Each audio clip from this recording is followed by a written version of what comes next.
¿Sabes cuándo se celebra el Día del Maestro? Sí, el 15 de mayo.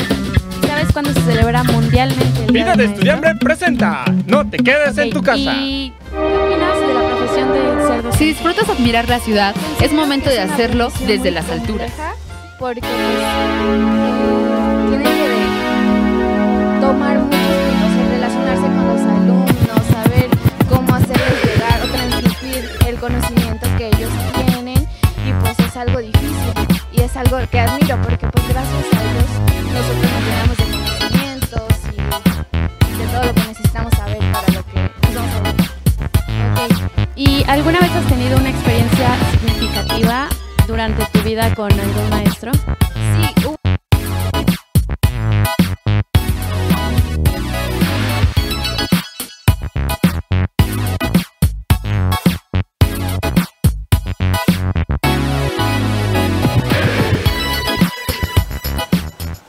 So, hello one more time, everybody. We are here again with another special show. We are your hosts, I'm Vic, and Fernanda. Nathaniel. and a very, very special guest who is like the boss of the bosses of our career. So, hello, please introduce yourself. Hi, my name is Florence, and I'm the Dean of Languages here at UPAEP. She's a big deal. No comment. Really? So, we're going to start with the Vox Populi. Today, we're going to talk about World Teachers' Day. And after the Vox Populi, we're going to discuss a few things. Hola amigos de Culture Shock. El día de hoy vamos a ver con la comunidad de UPAEP cuándo se celebra el Día del Maestro. ¿Sabes cuándo es el Día Mundial del Maestro? El 15 de mayo en México. ¿Y mundialmente sabes cuándo es? No, desconozco. Ok. ¿Has tenido algún maestro en la comunidad universitaria UPAEP que ha cambiado tu vida o que te ha dejado como buenas experiencias? Bueno, yo estudio Derecho y el profesor que me ha implementado, yo creo, el método para aprenderme, porque, bueno, lo que más me enseñó fue el estudiar la clase pasada y el informarme sobre la clase que viene. Entonces yo creo que el maestro que me ha fomentado eso es el maestro Horacio Cano, Jesús Horacio Cano, y bueno, fue el que me ayudó en mi carrera para que no se me complique esto. ¿Sabes cuándo es el Día Mundial del Maestro? No. ¿Y sabes cuándo se celebra el Día del Maestro en México? El 15 de marzo. Ok, y tienes como... de mayo, sí. ¿Y tienes como alguna experiencia con algún maestro de la comunidad universitaria que haya sido buena o que haya aportado como gran cosa a tu vida?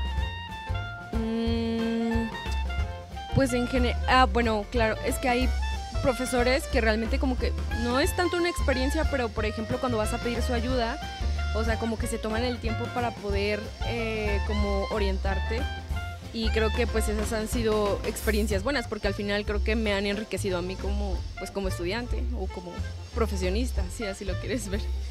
¿Sabes cuándo se celebra el Día del Maestro? sí, el 15 de mayo. ¿Y sabes cuándo se celebra mundialmente el Día del Maestro? No. Ok, ¿y qué opinas de la profesión del ser docente? Considero que es una profesión muy compleja porque pues tiene que tomar muchos puntos, relacionarse con los alumnos, saber cómo hacerles llegar o transmitir el conocimiento que ellos tienen, y pues es algo difícil y es algo que admiro porque pues gracias a ellos nosotros nos llenamos de conocimientos y de todo lo que necesitamos saber para lo que nos vamos a dedicar. Ok, ¿y alguna vez has tenido una experiencia significativa durante tu vida con algún maestro? Sí, hubo una etapa de mi vida en la secundaria que como que me destrampé y pues me daba flojera la escuela y así. Y un maestro que me motivó a seguir y pues a hacer lo que ahora soy, porque pues plantearme mis metas, mis propósitos, y pues siento que gracias a él pude avanzar y no quedarme en el relajo. ¿Sabes cuándo se celebra el Día del Maestro en México? En febrero. ¿Y sabes cuándo se celebra mundialmente? No. Ok, ¿alguna experiencia que hayas tenido con algún maestro que sientas que haya sido significativa para tu vida? Sí, con mi maestra de química de la prepa. ¿Por qué?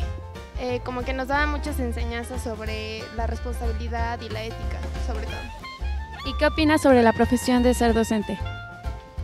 Creo que es muy importante ya que ellos forman pues nuevos profesionistas que son el futuro del país y pues tienen un labor muy importante. Ok, gracias.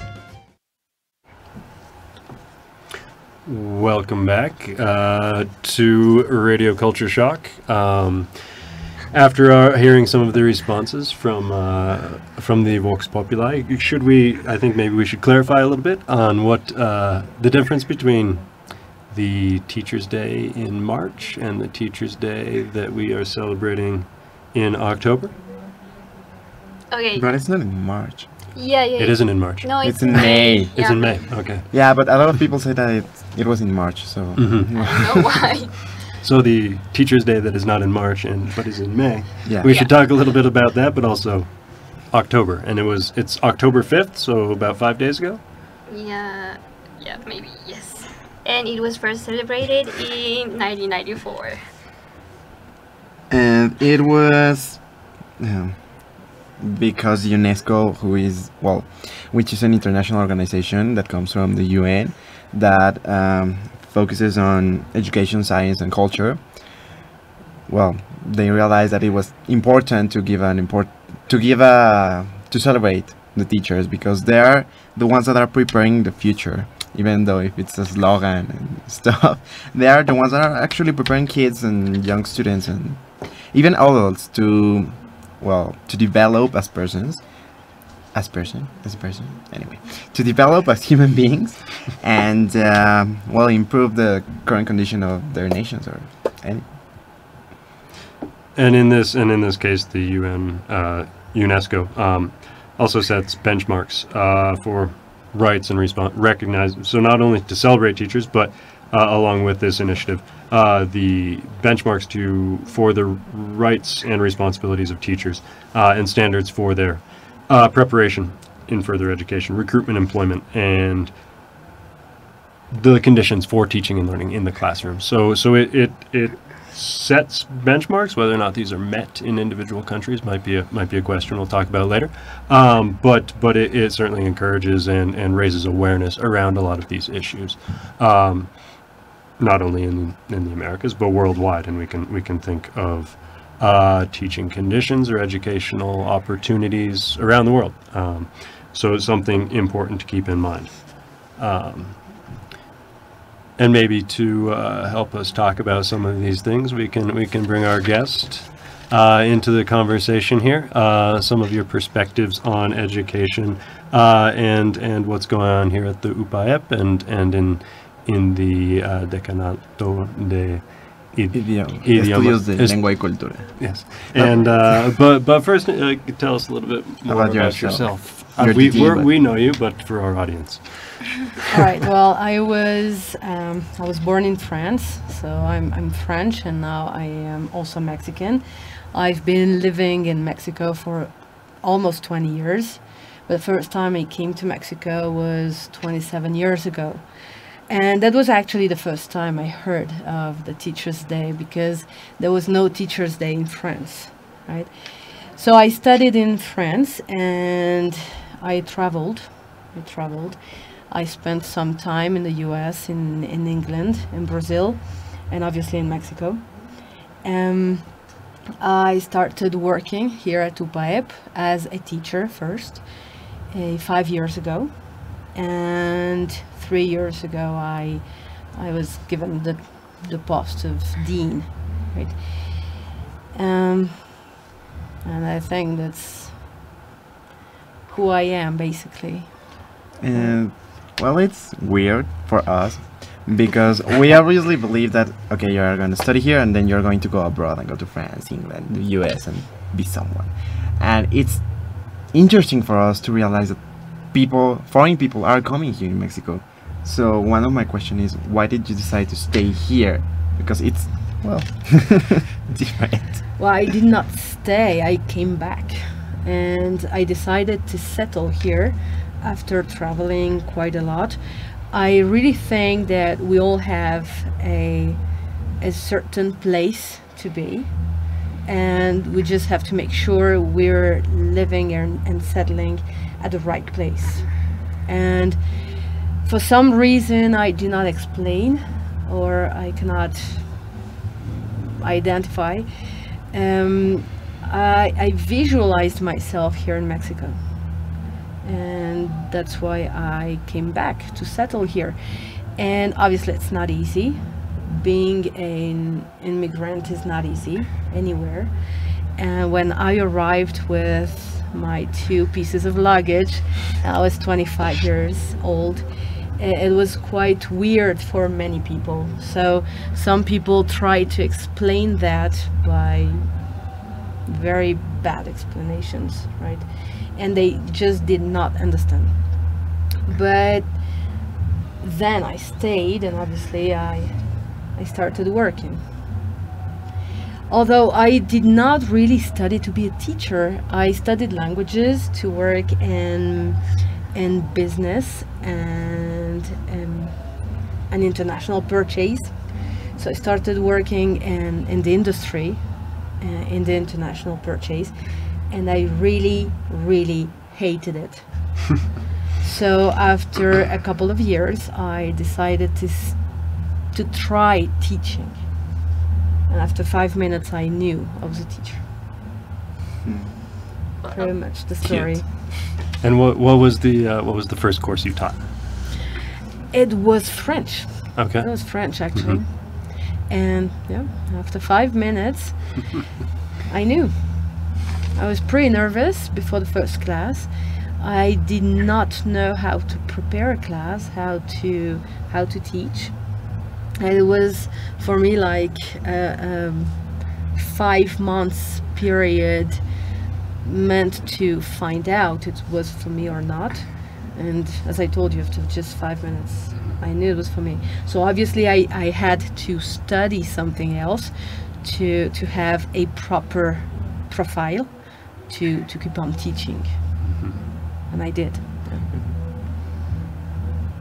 And how about the two of you? You're studying in the same department. Your majors are preparing you to teach, and preparing you to understand cultural diversity through language. So what made the two of you choose such a major, and so you won't have to switch your decision from business to teaching, right? But what made you make that decision? Was it when you came to school, or what did you change your concentration after arriving at UPAP? Okay, I need to be careful with this answer because she can expel me.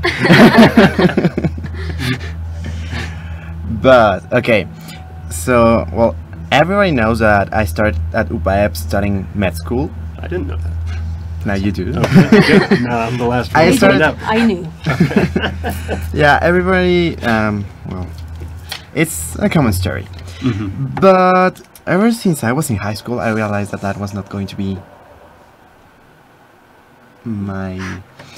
Okay. It was not going to be my my actual major. I'm nervous. Yeah, me too. Yeah, because there was a sound outside. Yeah. Okay. No, it sounded like an alarm, but yeah, it was like an alarm. But not to worry. Continue. Okay. So, ever since high school, I knew that I was not going to be a doctor. I didn't want to be a doctor, but I had a lot of problems back in the day, so I didn't want to go to a path that I didn't know before. And ever since I was in junior high, I said I'm gonna be a doctor.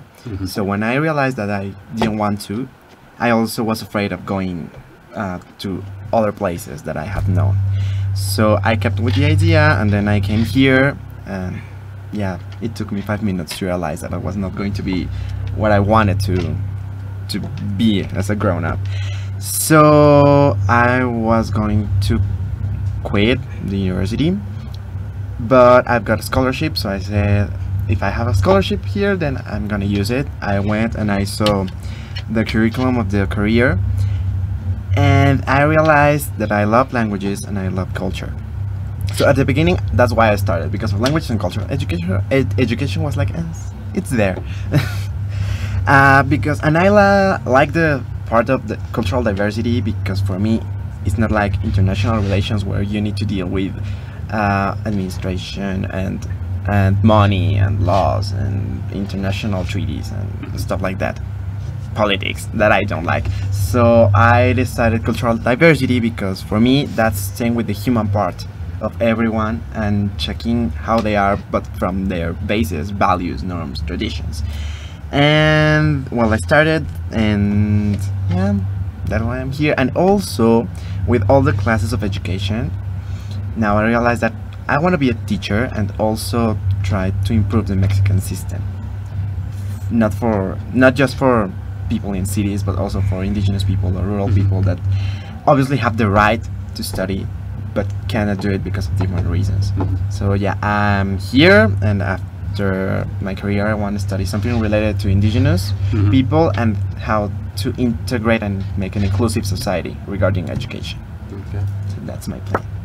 Well, that is, we are coming up on a break here. We're gonna listen to you, Fer. We'll be back with Fer's decision to join the major, and we'll talk more about some of these challenges in Mexico and challenges in being teachers.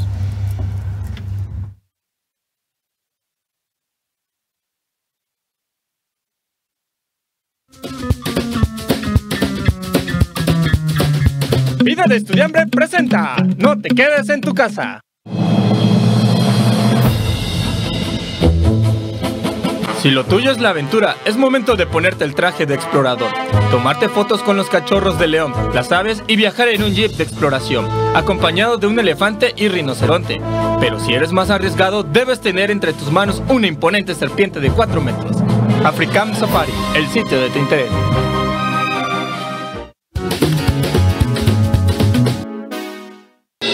Puebla, mi vida, mi universidad, mi espacio. Comienza mi historia. Octubre 2018. Soy UPAEP.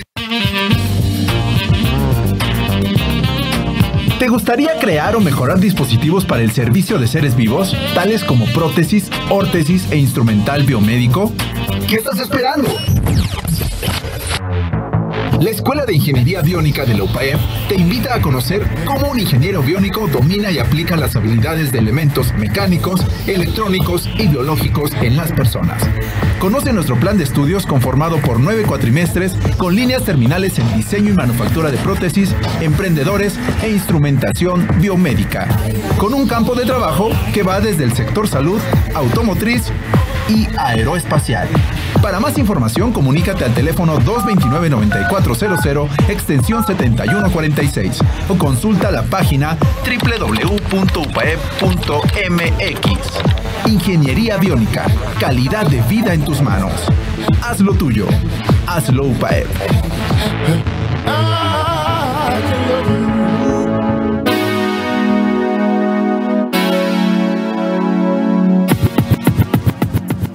So, we're back. And please, we were talking about why we decided to study the major. I said that it's because I want to do something about the education in Mexico. I cannot say just like that, watching how it happens and do nothing. But what about you? Okay, I chose my major because I want to become a Spanish teacher of foreign language.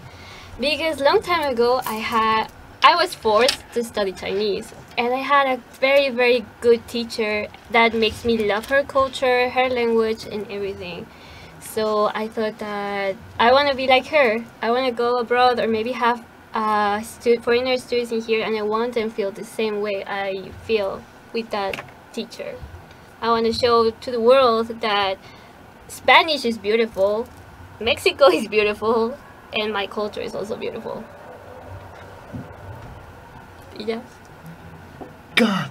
So, tell us, Florence. There seem to be some false alarms out on the campus there. Right. Okay. But we're getting the thumbs up from the booth. Everything's so fine. So everything is okay. Seguimos. Nothing to worry about. So, Florence, tell us why it is important to be a teacher. Wow, you have a major part and a huge role in people's lives. I think if we want to have a good world to live in, a good society, and if you want to make a change, well, the only path is education. So people, children, even adults need good teachers, and if you want to make a change, if you're really involved in your society, somehow you have to teach. Even if you're not a teacher, if you're a parent, you have to teach your children properly, and you're going to be meaningful in what you do. What I like about being a teacher is that you get a real satisfaction. You're part of people's lives, of your students' lives, and it's not really working. It's just building and helping people build their lives, and that's what I like about teaching, because we all know something we can teach, and some people know much more than I do, but if they're not willing to share that knowledge, somehow it's losing its worth, you know. It's important to share what you know, and to help build the society. And somehow you can be there at the very right moment for some students, and you're not even aware of the need they have. And sometimes it's just one word, one sentence that you say that is going to make the complete difference in their lives. And that is going to maybe start a how can I explain that? Some students just don't know they have talent. Some students just don't know they're invaluable. And if you show them the way, if you help them find how to develop this talent, then that's it. You've done your part, you know? That's what I like about this. Okay, and there's a question. We're going to start with the real basic stuff about education, because everyone believes that education starts when they enter school. No. Do you agree? Do you disagree? No, I think I would agree with Flora that it begins at home. I mean, even if parents are, you know, educate, right? And the family, right? And if you think of society, right? And you think of being a, you know, the development of, you know, my development or your development as a college student, or now where I am as a professor myself, right? I started learning at home, you know, in the family, and then, you know, my neighborhood, and knowing the people in my neighborhood and my community, and then going to school, right? So it wasn't my family and my aunts and uncles and my neighbors, it was also my teachers, right? And the way that education is structured, right? You know, you know, there are the three steps, right? The primary and the secondary, and then high school and university, if you go to university, and then but then you're back in the world again, right? Then that doesn't mean you stop learning, right? And that doesn't mean the education, but there are these phases in life, and these phases and the ways that society structures itself to, I think, help us navigate that, right? We're all sort of like learning, and we're all sort of teaching each other through the different things we do and the ways we interact once we leave the formal education of school and enter the world, so-called, right? But, I mean, that's how I would see it. I don't know. What would you say, Laura? When does education start? When does it start? Well, it starts at the moment your parents were born, because your education, you even inherit what your parents are. So when at the moment you were born, you already had something, some beginning of education. And then the first 3 years are the basis of the education you will get, and how you will receive it, and how you will adapt to things, and how you will react or develop, because those 3 first years are just the first step of education. You learn how to you learn your first language, your native tongue. You learn that during the 3 first years of your life, and you're not even at school yet, right? And you learn how to be independent, and that's an education. And the way you were educated at home is going to determine how you're receiving this education from your teachers afterwards, right? So I really think education starts since the very beginning. Okay, so both of you are foreigners, so I want to know, what do you think about education in Mexico? Okay, first, I'm not a foreigner anymore. Okay. I have the Mexican citizenship. Really? I've had it for 11 years, Ooh. and it was very difficult to have it. So yes, I'm Mexican now. And actually, it's even illegal for me to say I'm a foreigner here, because I had to sign that I would give up my French citizenship while being here in Mexico. Oh, I didn't know that.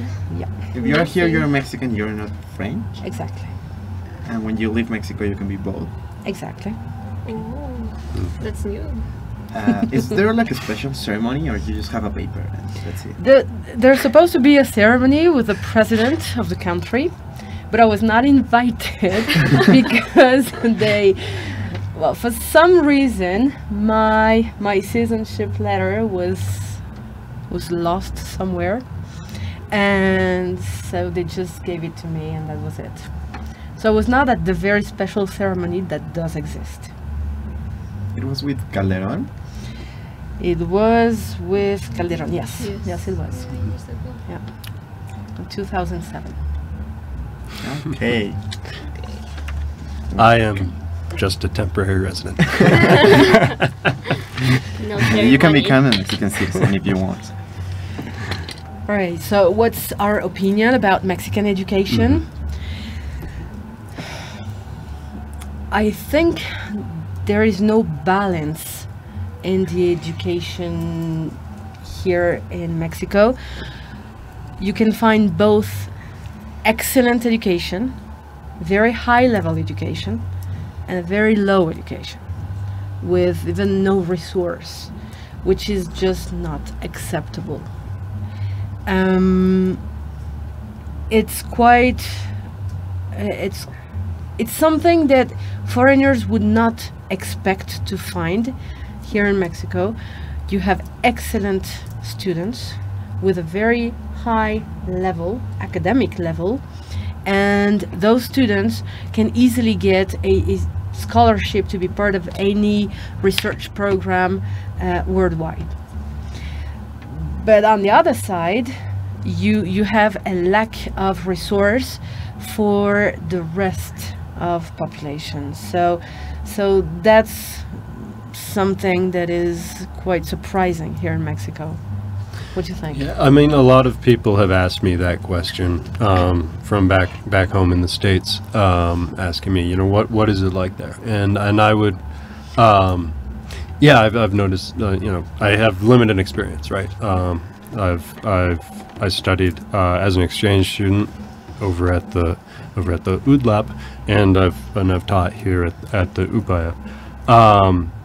And so I have a limited experience, but a lot of people ask me, you know, how does it compare? How do students, for instance, compare to students in the United States? And I would say that they're, as you mentioned, right? The students have a very high degree of ability and are just as curious and interested and driven as students anywhere in the world. But I've also noticed that, you know, even these excellent universities, the UPAEP and the UDLA, right, they both also have limited resources. in the States, for example, right, buying textbooks is the first thing you do the first week of the semester. You go to the bookstore on campus and you buy textbooks, right? And here, most materials are digital or the course packets that you buy at the copy shop or something like that. So I mean, there are obviously different resources available, and it has a lot to do with very big issues of socioeconomics and all of that sort of thing. But I've been very pleased with my students, except you, in my classes. Just kidding. Victor is an excellent student. But I've been overall very pleased with my students here at the UPAEP, and their sort of interest and curiosity and desire to learn, and so at certain times those differences in resources don't matter. I can find materials that will work, and I can get them on the blackboard and all of those sorts of things. I don't know, does that answer your question? I'm not okay. It does. Claire, what do you think? It's our system. Okay, yeah, as they say, we have a lot of inequality. Like, there's a lot of rich people and a lot of poor people. And what else? And yeah, about indigenous people, it is amazing that they don't speak Spanish and they do have to learn in Spanish, which I think is way too unfair for them. And yeah, you, Victor, what do you think? Yeah, as Florence said, there's a huge gap between schools. Also, I can see that schools are separated according to the income of your family. So if you come from a family that has a high level of economic resources, you are going to have a good education with material prestige and stuff. And if you come from a family that doesn't have that much of economic resources, then it's very probable you're not going to finish high school, even junior high, because you have to work. So those are the things that aren't addressed by government. Obviously, they launched the reform, this year, last year. It's a new reform, but the problem is that it doesn't consider how pluricultural Mexico is, especially with linguistics. Mexico has a lot of languages, I think over 200 maybe. I once heard that. It has a lot of languages and everyone has the right to receive education, but most of them, or a lot of them, don't speak Spanish and they have to learn in Spanish. So universities and education is in Spanish. If you speak Spanish, then that's okay. If not, then you have to learn. You'll have to learn or quit it. Yeah. So I think the system needs to realize that Mexico has a lot of cultures, a lot of cultural background and cultural identities, and all schools need to address this situation. And you? I already said that. It doesn't fulfill my expectations. Okay, but I think we're going to... Okay, no. Well, we're going to... we're coming back in a few minutes. Yeah, we'll be back.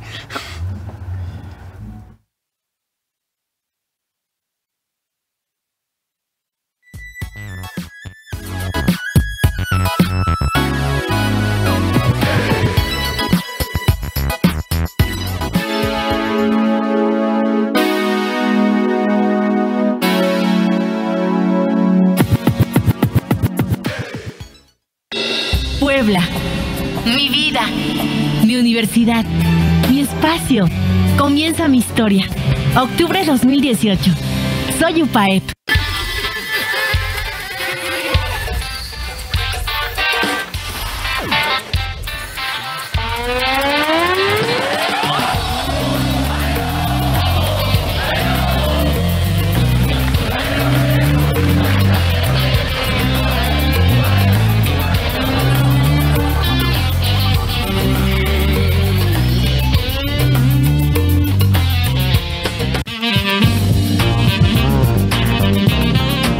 ¿Te gustaría crear o mejorar dispositivos para el servicio de seres vivos, tales como prótesis, órtesis e instrumental biomédico? ¿Qué estás esperando? La Escuela de Ingeniería Biónica de la UPAEP te invita a conocer cómo un ingeniero biónico domina y aplica las habilidades de elementos mecánicos, electrónicos y biológicos en las personas.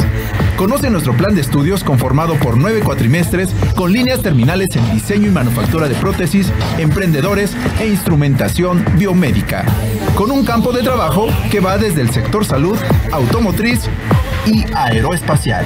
Para más información, comunícate al teléfono 229-9400, extensión 7146, o consulta la página www.upaep.mx. Ingeniería biónica, calidad de vida en tus manos. Hazlo tuyo. Hazlo UPAEP.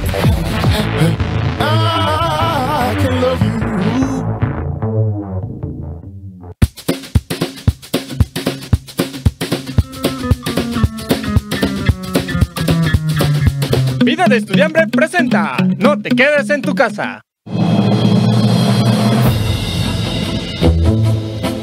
Si lo tuyo es la aventura, es momento de ponerte el traje de explorador, tomarte fotos con los cachorros de león, las aves y viajar en un jeep de exploración, acompañado de un elefante y rinoceronte.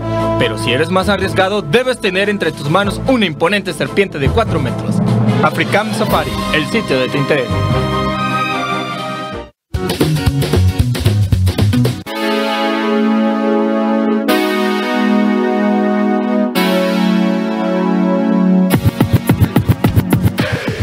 So we are back, and now we are going to talk about the experience, the meaningful experience of the teachers in here, and then ours as students with teachers. So, Flor, you want to begin? I'll begin. Sure. I mean, I've had many excellent teachers throughout the years, and I think that's probably why I ended up wanting to become a professor. I think probably most important, at least for what I'm currently doing, was a professor that I had during my master's degree. And I did my master's. It was a professional master's degree. It wasn't academic. It was a professional degree in urban planning. And so I was studying to be a city planner. But I had lots of interests and connections I was making with the material and things in the social sciences and the humanities. And one of my advisors there, Nick, he was very helpful in helping me to organize my ideas.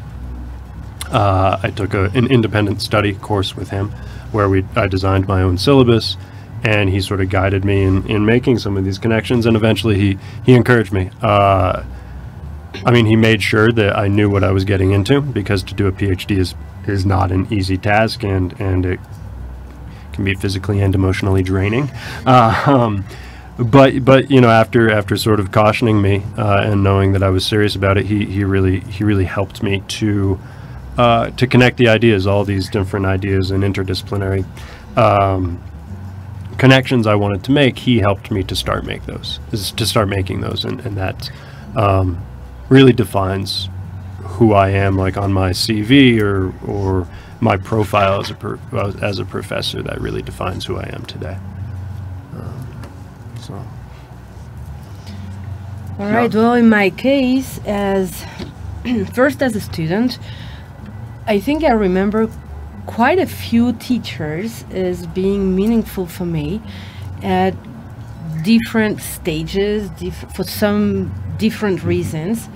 When I was in primary school first, and they help you find out who you are as a person, and then and in high school, I would say, and because being a teenager is not always easy, if it is for some people, and I remember some teachers, and that we would make fun of them because they were funny, because they were passionate about their field, about their subject. And that's funny because you express yourself differently, you have different kinds of material, etc. But at the end of the day, it's something you find inspiring. and you want to be that passionate about whatever you're going to do someday, right? So that's something I quite remember. Now, as a teacher, I obviously have some very specific memories. The first thing is when you receive an email, or when you receive, or you meet a former student in the street, and they tell you that thanks to what you have taught them, they've been able to do something different, or that what you taught them made them understand things that they had never understood, right? After a specific course I would teach, it was History of Europe, and it was in French, and I remember the student coming at the end of the class, and she told me, I'm surprised, I'm impressed, because during your class today I could understand a lot of movies I had seen and that I could not understand, right? That was something good. That's something, well, you want to do that.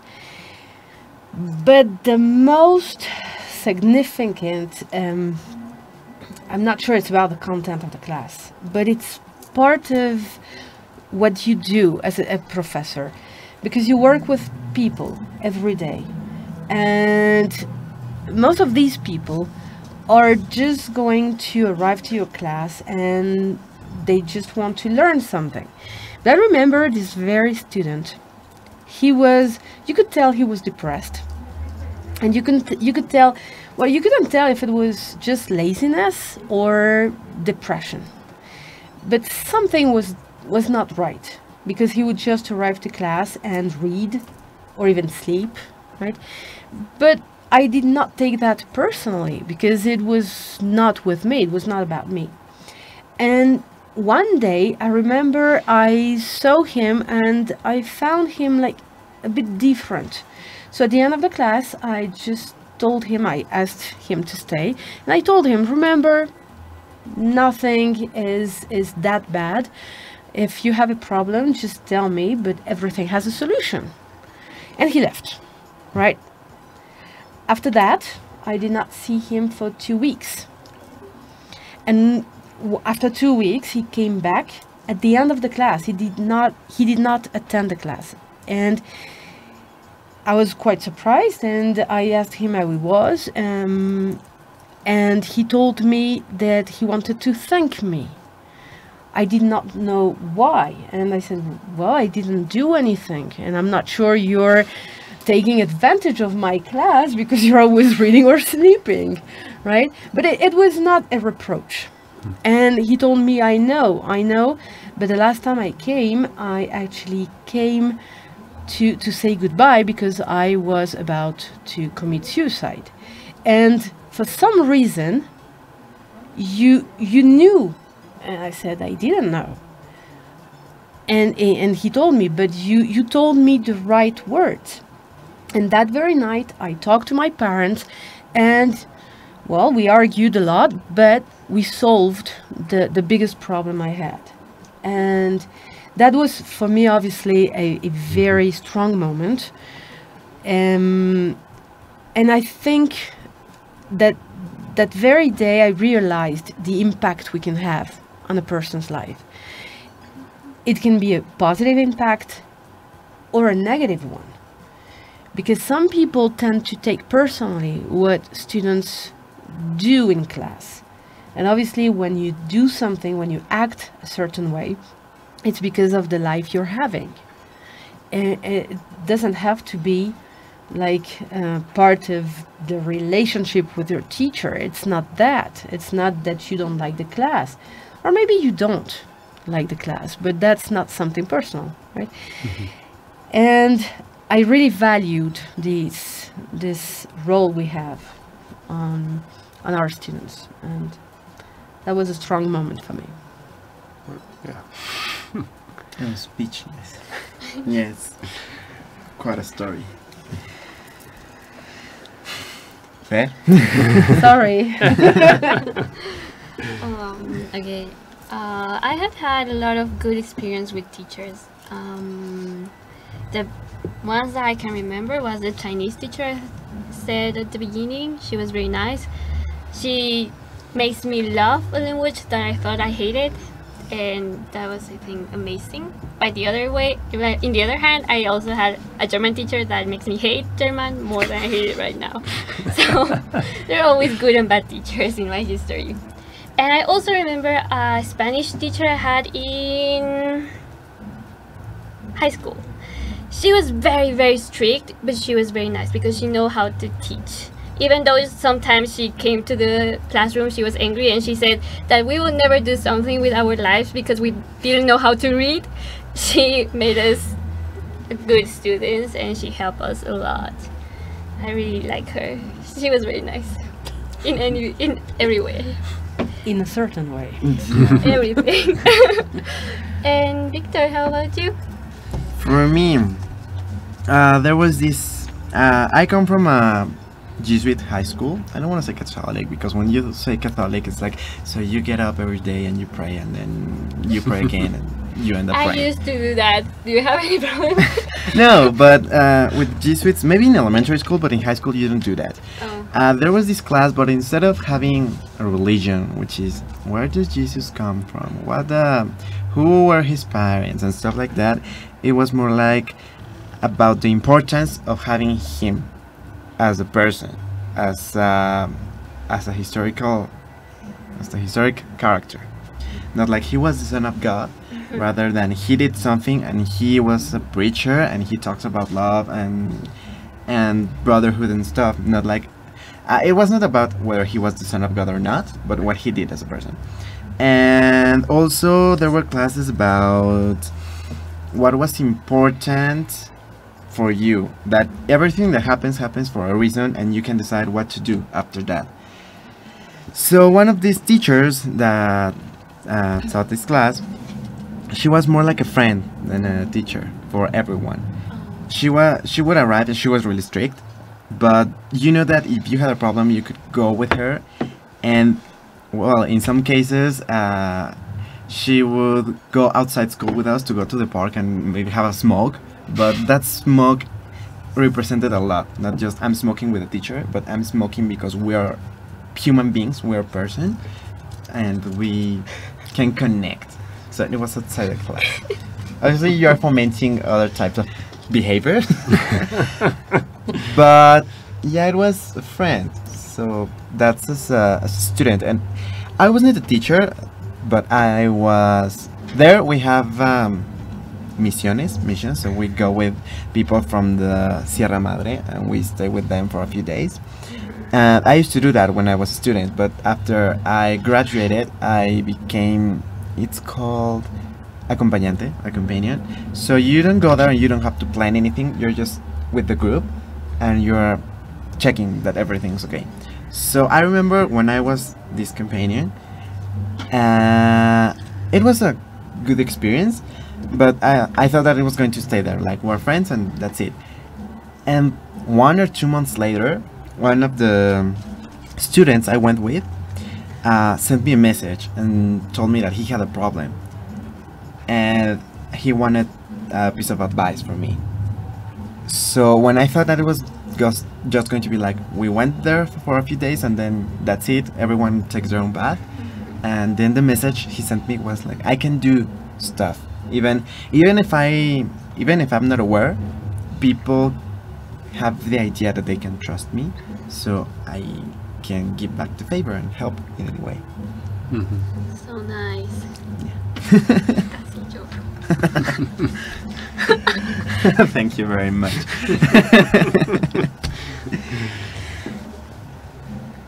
Okay, so that's about education and how important it is.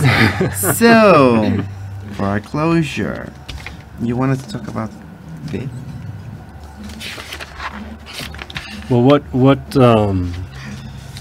as they embark upon their teaching careers, Exactly. Fer wanting to go abroad and to teach Spanish, and Victor wanting to wanting to make an impact here at home in Mexico.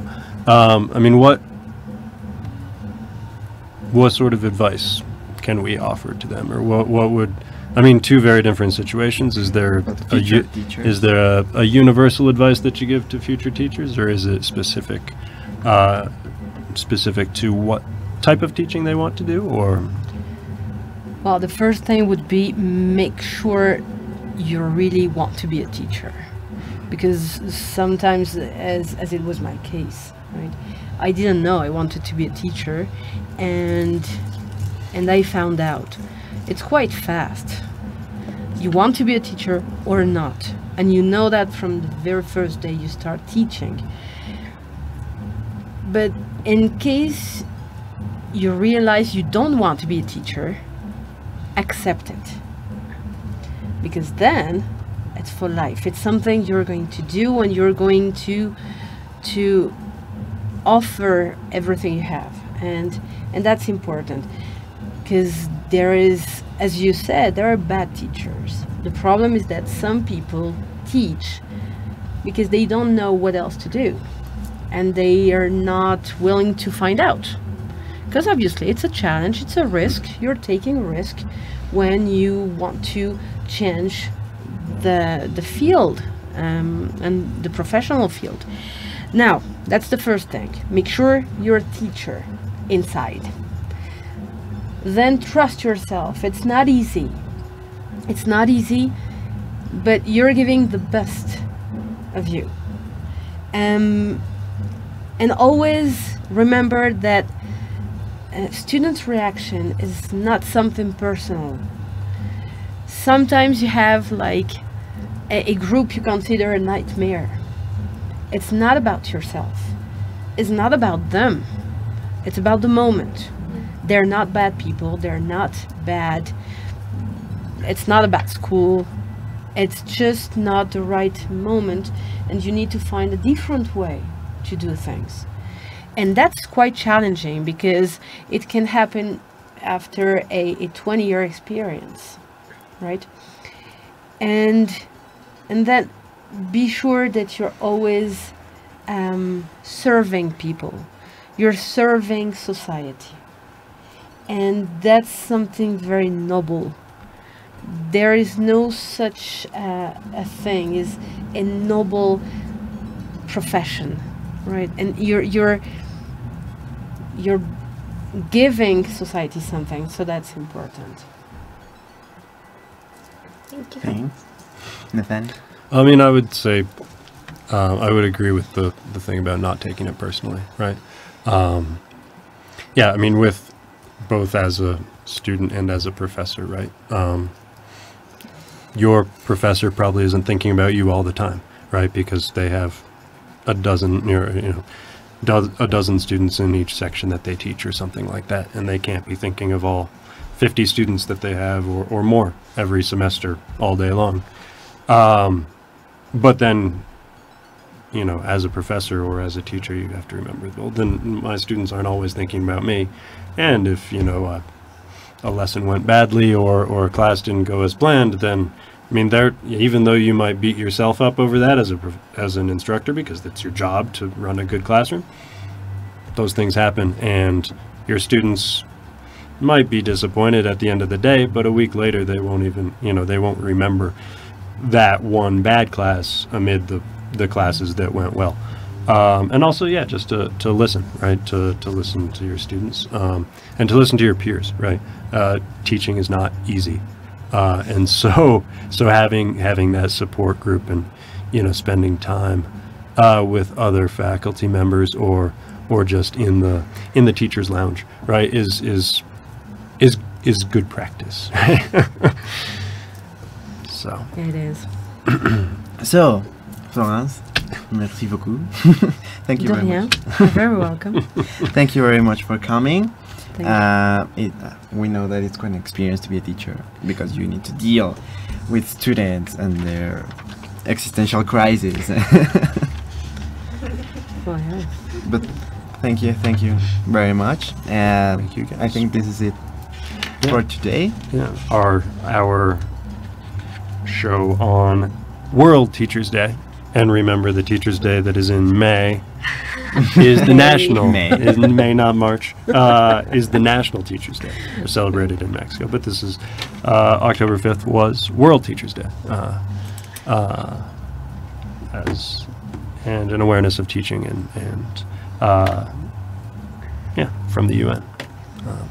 Anyway, next week I don't know what we're talking about, but we will be back with another installment of Radio Culture Shock. I think it's Oktoberfest. Oktoberfest. I think. Okay. All right. Well, we will. Beer. Not in school. No, not during the show. Not during the show. We need to celebrate Germany. It needs to be possible. Okay. Well, we will see you then. Thank you very much. Bye.